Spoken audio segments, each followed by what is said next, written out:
बिहार उदय news के digital platform पर स्वागत है। देखिए, उपेंद्र कुशवाहा ने आज मुजफ्फरपुर में एक रैली को संबोधित किया है और रैली को संबोधित करते हुए बहुत बड़ी बातें कही है। कहा है उन्होंने, हम तो डूबेंगे, अगर उपेंद्र कुशवाहा डूबेंगे तो एनडीए भी डूबेगा, वो भी डूबेगा। देखिए, बड़ी बातें कही है उपेंद्र कुशवाहा ने, तमाम बड़ी बातें कही है। रैली को संबोधित करते हुए एनडीए के बारे में क्या कहा है और लोगों को संबोधित करते हुए उपेंद्र कुशवाहा ने मुजफ्फरपुर की जनसभा में क्या कहा है, उनकी बातों को हम सुनवाते हैं, उनकी बातों को साथ छोड़े जाते हैं। क्या कहा है उपेंद्र कुशवाहा ने।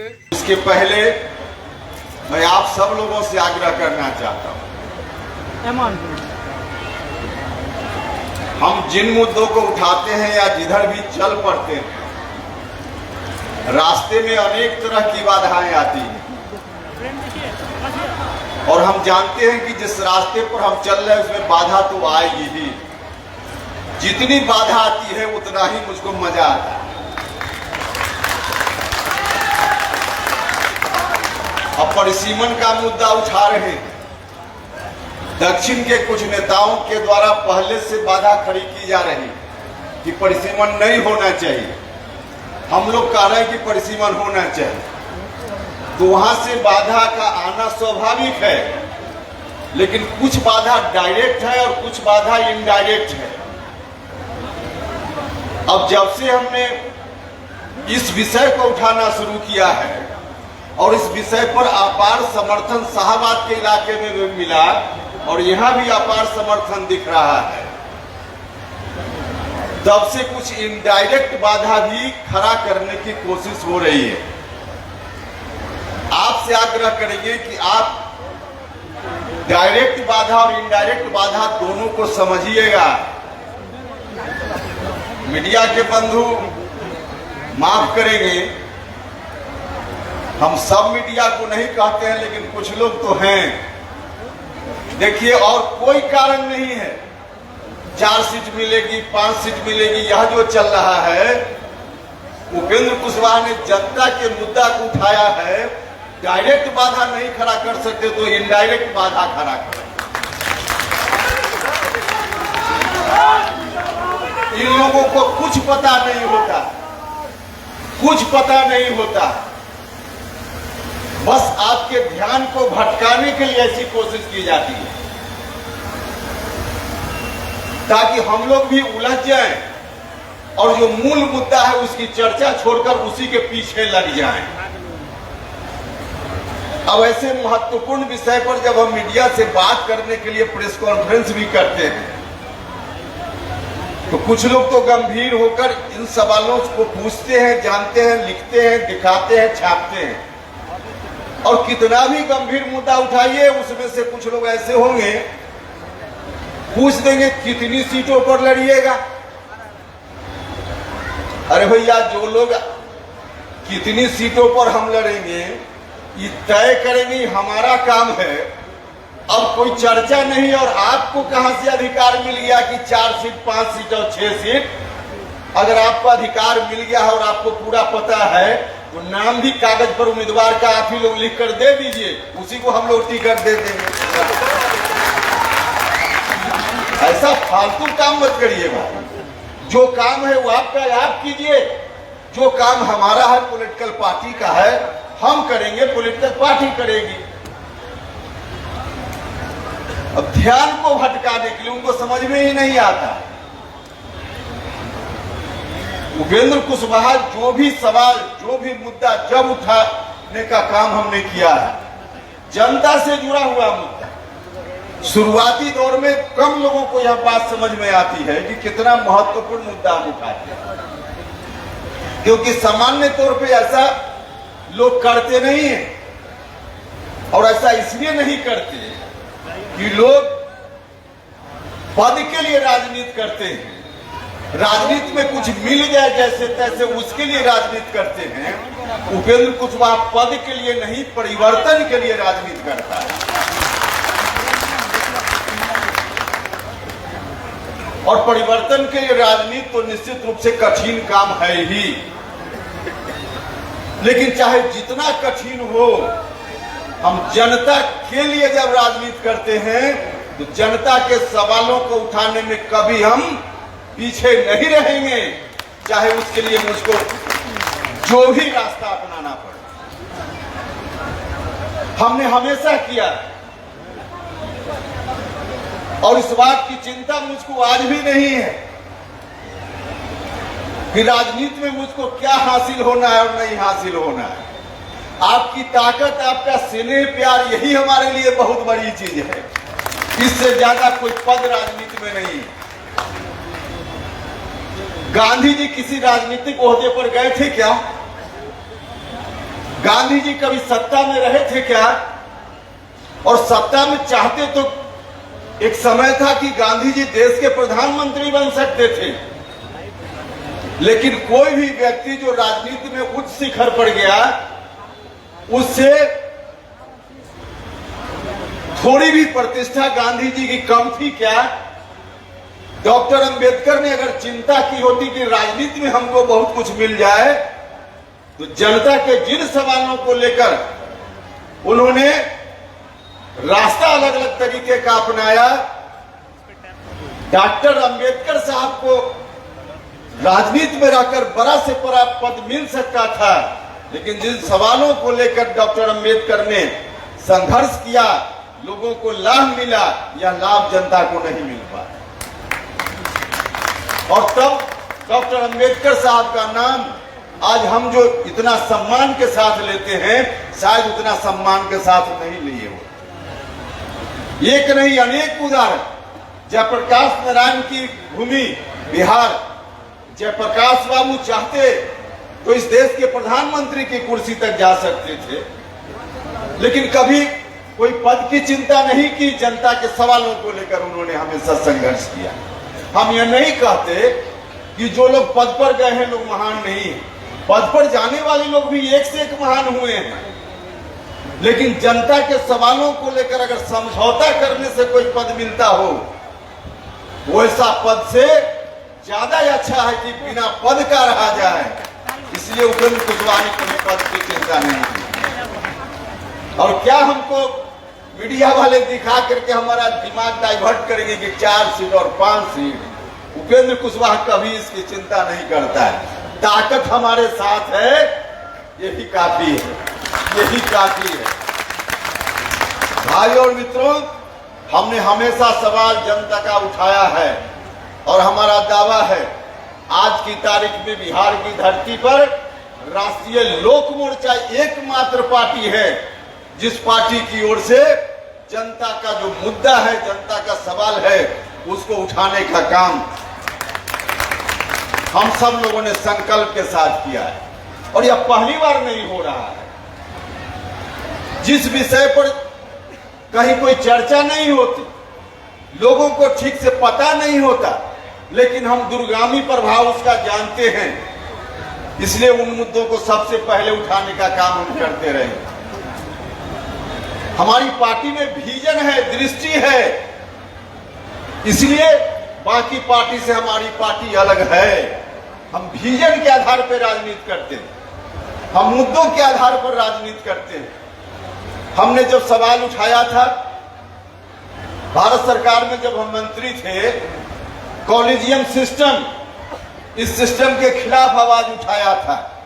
आज विषय कॉलेजियम सिस्टम नहीं है, उस पर चर्चा नहीं करेंगे, लेकिन जिस समय हमने सवाल उठाया, हम भारत सरकार में मंत्री थे, पार्लियामेंट के अंदर मंत्री रहते हुए हमने इस सवाल को उठाया।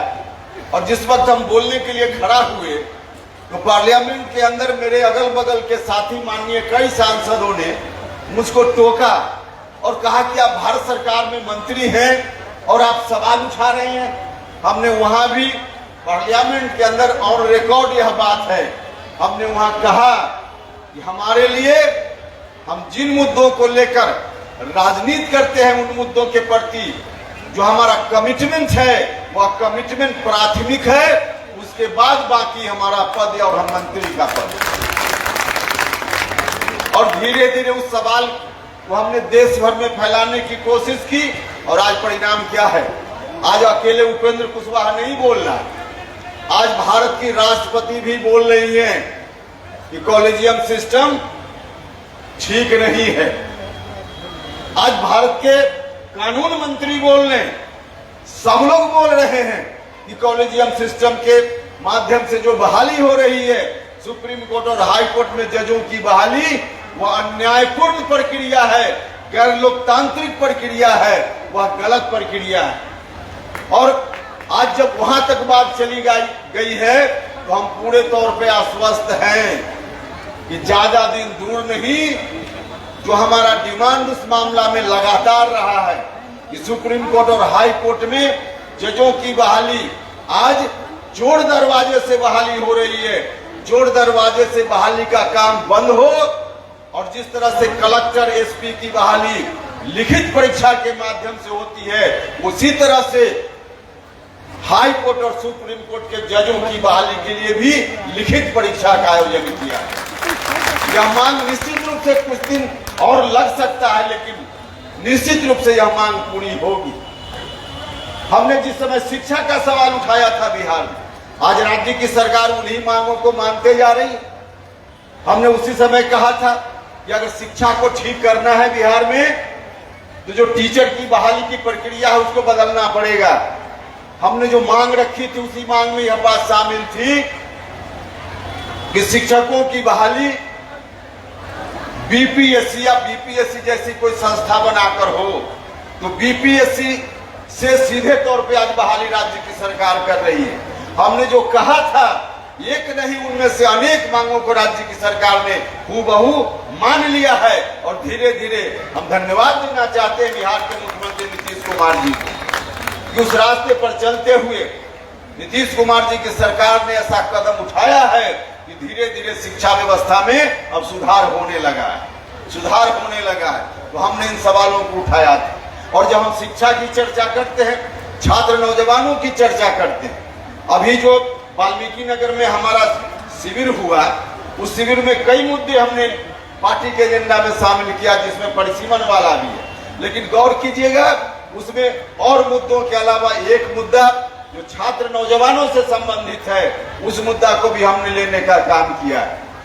हमने उसमें कहा है कि बिहार में शिक्षकों की बहाली निकलती है या और भी कुछ महकमों में बहाली निकलती है, दूसरे राज्य के नौजवान आकर के यहाँ नौकरी ले लेते हैं और बिहार का नौजवान बगल के राज्यों में वहाँ जो नियम कानून है उसके चलते वहाँ नौकरी नहीं ले पाता है। या बिहार के नौजवानों के साथ ठीक नहीं है।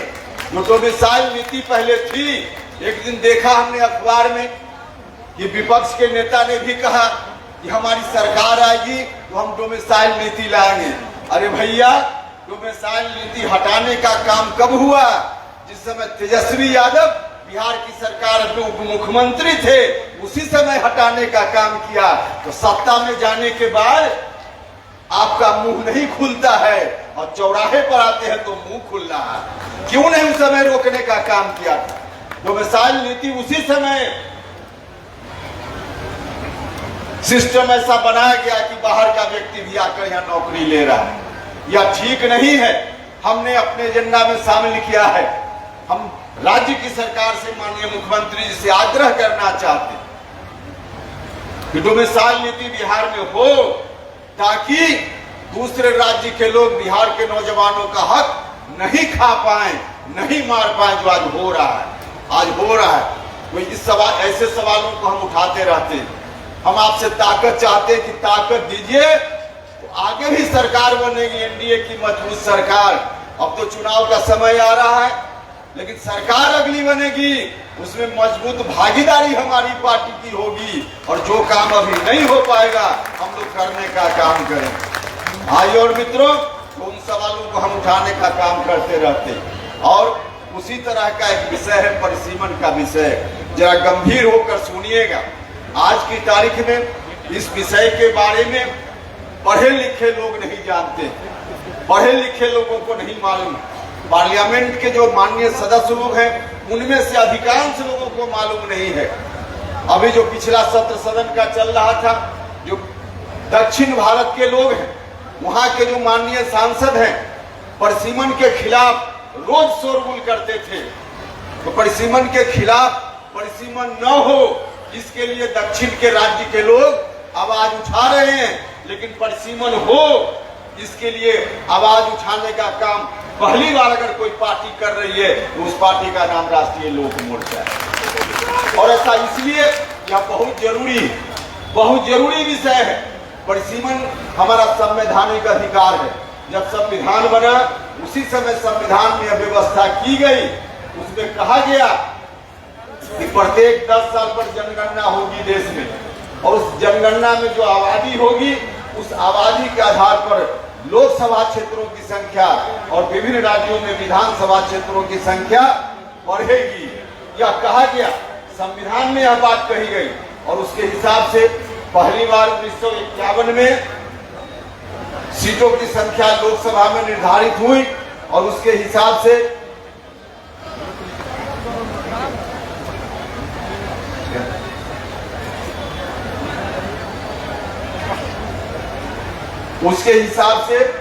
परिसीमन हुआ।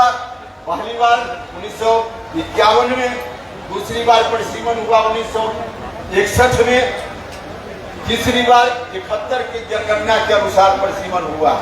3 बार परिसीमन हुआ। तो संविधान में कहा गया, जो व्यवस्था दी गई व्यवस्था के हिसाब से एक बार फिर परिसीमन बाद में हुआ 2009 के पहले। लेकिन उसमें जो परिसीमन हुआ, सीटों की संख्या नहीं बढ़ाई गई। पहले ही सीटों की संख्या फ्रीज कर दी गई थी। संविधान में संशोधन किया गया, 1951 में हुआ, 61 में हुआ, 71 में हुआ। लेकिन 1976 में जब आपातकाल बिहार में लगा हुआ था, इमरजेंसी लगा हुआ था, उस समय संशोधन कर दिया गया संविधान में, और संशोधन के तहत कहा गया कि आगे परिसीमन का काम जनसंख्या के आधार पर नहीं होगा, अर्थात परिसीमन को रोक दिया गया 25 वर्षों के लिए। 1976 से लेकर 2001 तक परिसीमन 25 साल के लिए संविधान के संशोधन के द्वारा रोक दिया गया।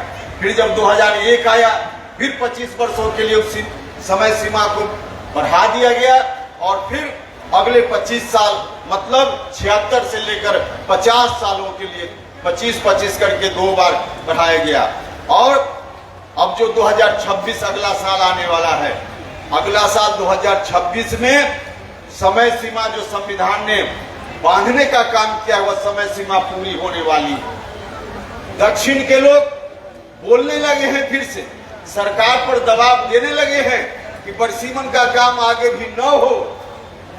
तो जो लोग परिसीमन न हो या चाहते हैं, मुखर हैं, बोल रहे हैं, और हम सब लोग अगर चुप रह गए, तो फिर से यह समय सीमा बढ़ा दी जाएगी और परिसीमन का काम नहीं हो पाएगा। परिसीमन का काम नहीं होने से कितना नुकसान है बिहार का, और बिहार के अगल बगल के जो राज्य हैं उनका नुकसान ही नुकसान है। संविधान की व्यवस्था के हिसाब से अगर परिसीमन आज हो, तो आज जो 2011 की जनगणना है, जो हमारे देश की जनसंख्या है, उस जनसंख्या के अनुसार परिसीमन यदि हुआ, तो अभी जो 40 लोकसभा क्षेत्रों की संख्या बिहार में है, वह संख्या बढ़कर 60 हो जाएगी। कम से कम 40 से 60, 1.5 गुना लोकसभा क्षेत्रों की संख्या बढ़ जाएगी। नहीं परिसीमन होने से 40 की 40 संख्या रह जाएगी। तो 20 लोकसभा क्षेत्रों की संख्या परिसीमन होने के कारण जो हमारे यहाँ हो सकती है बढ़कर, वह नहीं हो पाएगा। और नहीं होने से कितना नुकसान है, सभी लोगों का नुकसान है। विशेष करके जो अनुसूचित जाति के लोग हैं, अगर सीटों की संख्या 40 की जगह 60 हो जाए, तो उनके लिए जो रिजर्व क्षेत्र है उसकी संख्या भी बढ़ जाएगी। जो महिलाएं हैं 33%, अब संविधान की व्यवस्था के अनुसार 33%, उनके लिए भी रिजर्वेशन की बात हो गई है। तो अगर 40 से 60 नहीं हुआ, तो उसके आधार पर महिलाओं के लिए भी जो सीटें निर्धारित होगी उसकी संख्या भी कम हो जाएगी। और यदि 60 बढ़कर हुआ, तो उनकी महिलाओं की संख्या भी ज्यादा हो जाएगी। तो यह नुकसान पूरे बिहार का नुकसान हो रहा है। अनेक योजना भारत सरकार की चलती है, अनेक योजना राज्य की सरकार की चलती है, जो लोकसभा क्षेत्र के हिसाब से, विधानसभा क्षेत्र के हिसाब से योजना का निर्धारण किया जाता है। अगर परिसीमन का काम इसी तरह से रुका रहा, तो बिहार के साथ पिछले 50 साल से जो अन्याय हो रहा है, यह अन्याय आगे भी जारी रहेगा, जबकि हमारा संवैधानिक अधिकार है। हम इस अन्याय को नहीं होने देंगे, हम इस अन्याय के खिलाफ लड़ेंगे।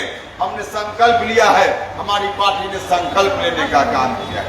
दक्षिण के राज्य जो है वह कुछ अनर्गल तर्क देकर इसको रोकने का काम कर रहे हैं। दक्षिण के राज्य कह रहे हैं, पार्लियामेंट में लोग बोल रहे थे, वहां उन्होंने कहा कि क्योंकि आबादी के आधार पे परिसीमन होगा, हमने अपनी आबादी को कम करने का काम किया है। बिहार, उत्तर प्रदेश इत्यादि जो राज्य हैं, उन्होंने अपनी आबादी को कम करने का काम नहीं किया। भाइयों और मित्रों, यह पूरे तौर पे गलत तथ्य पेश किया जा रहा है, पूरे तौर पे गलत तथ्य पेश किया जा रहा है।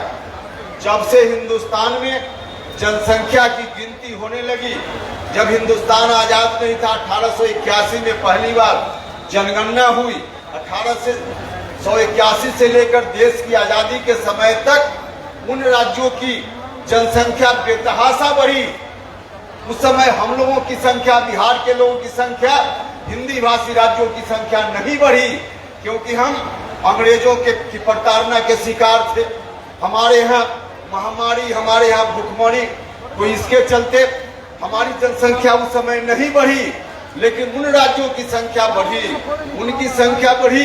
1881 से लेकर 1971 तक उनकी आबादी लगभग बढ़ते रही। तो 71 तक जब तक उनकी आबादी बढ़ रही थी, तब परिसीमन का लाभ उन्होंने ले लिया। और उस समय आजादी के समय तक हमारी आबादी नहीं बढ़ी, तो परिसीमन का लाभ उस समय हमको नहीं मिला। अब जब हमारी आबादी बढ़ने लगी है, तब करें कि परिसीमन को आगे भी रोक देना चाहिए। या तो यही बात हुई कि कहीं भोज हो रहा हो और भोज में कुछ लोगों ने पंगत में बैठकर पूरा भरपेट भोजन कर लिया, और जब दूसरे लोगों की बारी आई तो कह रहे हैं कि अब पंगत ही नहीं लगेगा। भाइयों और मित्रों, जब उनकी जनसंख्या बढ़ रही थी, तब तो परिसीमन उनको स्वीकार था। उस समय हमारी आबादी नहीं बढ़ी थी। अब हमारी आबादी बढ़ रही है, तो हमको हमारे संविधान के अधिकार से क्यों वंचित करने की बात हो रही है? भाइयों और मित्रों, हम लोगों को सचेत होना पड़ेगा, हमको सजग होना पड़ेगा, नहीं तो भारत की सरकार पर अनर्गल दबाव बना रहे। संविधान ने लिखा है कि देश में कोई भी व्यक्ति हो, सबका मूल्य बराबर होगा। हमारा संविधान यह अधिकार देता है, चाहे किसी का जन्म कर्नाटका में हो, किसी का बिहार में हो, किसी का महाराष्ट्र में हो, कहीं किसी का जन्म हो, जन्म के आधार पर भेदभाव नहीं किया जा सकता। हमारे संविधान ने हमको अधिकार दिया, एक व्यक्ति एक वोट। देश में कहीं का नागरिक हो, उसको एक वोट देने का अधिकार है। एक व्यक्ति एक वोट, और उसके वोट का मूल्य बराबर। महाराष्ट्र का हो, तमिलनाडु का हो, बिहार, उत्तर प्रदेश का हो, एक व्यक्ति एक वोट देगा और उसका मूल्य बराबर होगा।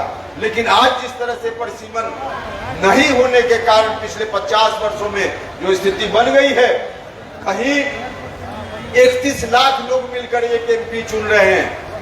यह जो बिहार, उत्तर प्रदेश इत्यादि राज्य है, यहाँ औसतन 31 लाख लोग मिलकर एक एमपी चुन रहे हैं। और जो दक्षिण के राज्य हैं, वहाँ 21 लाख लोग ही चुनकर एक एमपी भेज दे रहे हैं। कहाँ बराबर मूल्य हुआ?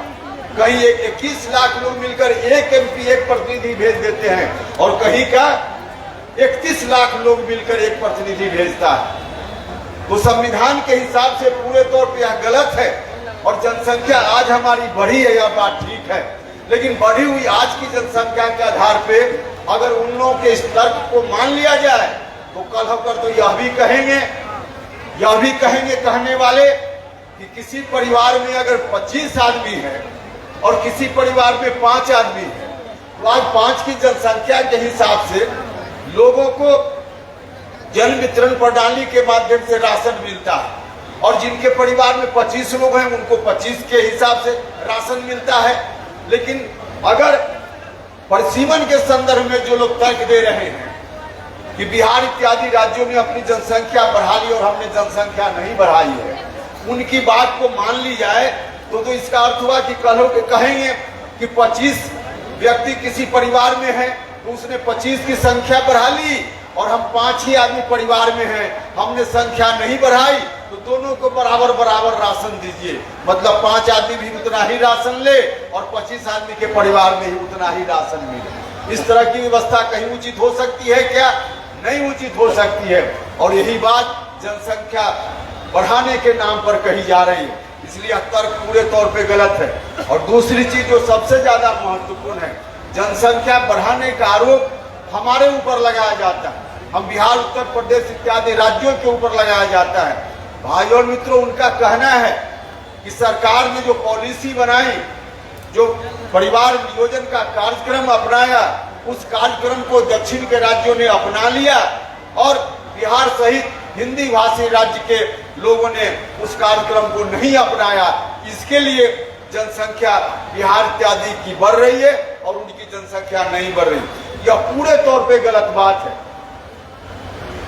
पूरे तौर पे जो स्टडी है, सर्वे है, उसके आधार पे किसी भी राज्य की जनसंख्या सरकार की पॉलिसी बना देने मात्र से नहीं रुक सकती। सरकार की पॉलिसी मात्र से नहीं रुक सकती है। आदमी के अंदर खुद इस बात की सोच होगी कि हमको आगे जनसंख्या बढ़ाने का काम नहीं करना है। कोई व्यक्ति है, कोई माता पिता ऐसा है जो अपने बच्चा को जन्म देते समय यह सोचता होगा कि हम अपने राज्य की जनसंख्या बढ़ा लेंगे तो हमारे यहाँ लोकसभा क्षेत्र की संख्या बढ़ जाएगी, हम इसलिए बच्चा को जन्म दें। कोई ऐसा नहीं सोचता।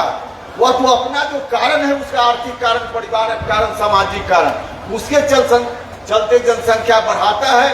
जनसंख्या बढ़ाने के बारे में सोचता है या नहीं सोचता है। भाई और मित्रों, बिहार में एक सर्वे है, बिहार का, जो पढ़ी लिखी महिलाएं हमारे यहाँ की है, अब उनके यहाँ प्रजनन दर कम हो रही है। कोई मैट्रिक पास कर जाती है कोई महिला, उनके यहाँ प्रजनन दर अनपढ़ महिला है या शिक्षित महिला है उसके मुकाबले में कम हो जाती है। इंटर पास महिला हो जाती है, वह जब माँ बनती है उनके यहाँ प्रजनन दर कम हो जाती है। तो शिक्षा ऐसा विषय है जिसका प्रचार प्रसार बढ़िया से हो, तो आप लोग समझ पाएंगे कि हमारा हित किस में है, हमारा अहित किस में है। तब जाकर जनसंख्या रोकने का काम हो सकता है। जो बजाबता उदाहरण है, प्रमाण है, इससे यह बात साबित है। इसलिए जो दक्षिण के राज्य कह रहे हैं, उनके यहाँ मौका मिला, उनको विकास का मौका मिला, तो विकास के मामला में, पढ़ाई लिखाई के मामला में आगे बढ़ गए। हम बिहार, उत्तर प्रदेश के लोग अंग्रेजों से लड़ने में लग गए। अंग्रेजों की प्रताड़ना के शिकार सबसे ज्यादा हम हुए, इसलिए हमारे यहाँ पढ़ाई लिखाई का प्रचार प्रसार उतना नहीं हो पाया। इसके लिए हम दोषी नहीं है। बिहार पिछड़ा राज्य रहा है, उसके लिए बिहार दोषी नहीं है। बिहार के लोग इतनी मेहनत करने वाले हैं, लेकिन फिर भी इतना काम राज्य की सरकार कर रही है, उसके बावजूद जो विकसित राज्य है उन राज्यों के मुकाबले अभी हम बहुत पीछे हैं। सरकार की लगातार मेहनत के बाद, इसमें हमारा दोष नहीं है। जो पहले ही से देश की आजादी के पहले से जो हमारे साथ सौतेलापन का व्यवहार हुआ, कुछ परिस्थिति ऐसी, राजनीतिक परिस्थिति, सामाजिक परिस्थिति रही जिसके चलते हमारा विकास नहीं हुआ, शिक्षा का प्रचार प्रसार नहीं हुआ। तो जो गलती हमने नहीं की, परिस्थिति जन्य इस तरह की स्थिति बनी, उसका खामियाजा हमको भुगतना पड़े। संविधान का अधिकार जो है उससे हमको वंचित होना पड़े, हम इसको नहीं मानने को तैयार हैं। इस अन्याय को हम नहीं मानने को तैयार हैं। इसलिए इस अन्याय के खिलाफ हमको लड़ना है और हम लड़ेंगे, और तब तक लड़ेंगे जब तक इस मांग को मनवा लेने का काम हम नहीं करेंगे। सरकार ने, भारत की सरकार ने घोषित कर दिया है 21 में जनगणना का समय था, लेकिन कोरोना के चलते जनगणना उस समय नहीं हो पाई, तो 2027 में अब जनगणना होगी। हम तो आदरणीय प्रधानमंत्री जी को इस बात के लिए भी धन्यवाद देना चाहते हैं कि हम लोगों के डिमांड में एक यह भी था कि जातीय जनगणना हो, जात की संख्या भी जानी जाए। तो भारत की सरकार ने, प्रधानमंत्री जी ने इस बात को मान लिया है, तो इस बात के लिए इस मंच से हम उनका भी धन्यवाद करना चाहते हैं। तो आगे जो जनगणना होगी, उस जनगणना के आधार पे जो आबादी होगी जिस राज्य की, उस आबादी के हिसाब से, संविधान की व्यवस्था के हिसाब से अब आगे परिसीमन का काम हो। और 2026 में दक्षिण के राज्यों का जो दबाव है कि फिर से जनगणना नहीं कराने की समय सीमा को बढ़ा दिया जाए, उसको बढ़ाने का काम नहीं किया जाए। जो संविधान की व्यवस्था है उस व्यवस्था के हिसाब से आगे परिसीमन हो। यदि परिसीमन होगा तो हमारा लोकसभा में प्रतिनिधित्व बढ़ेगा, राज्यसभा में हमारा प्रतिनिधित्व बढ़ेगा और बिहार विधानसभा में भी संख्या बढ़ जाएगी। तो इस तरह से जब संख्या हमारी बढ़ जाएगी सब जगह, तो हम अपने अधिकार को लेने में और मजबूती से कामयाबी हासिल कर पाएंगे। तो ये इतना बड़ा काम है, इतना गंभीर विषय है, इसलिए आप सब लोगों से आग्रह है कि सब लोग मिलकर इस बात को गांव-गांव तक फैलाने का काम कीजिए। यह बहुत ही महत्वपूर्ण मुद्दा है, जनता से जुड़ा हुआ मुद्दा है, राज्य के हित से जुड़ा हुआ मुद्दा है। इस काम को आप कीजिए, आप ताकत दीजिए, उस ताकत की बदौलत ऐसे मुद्दों को लेकर हम हमेशा लड़ते रहे, आगे भी लड़ते रहेंगे।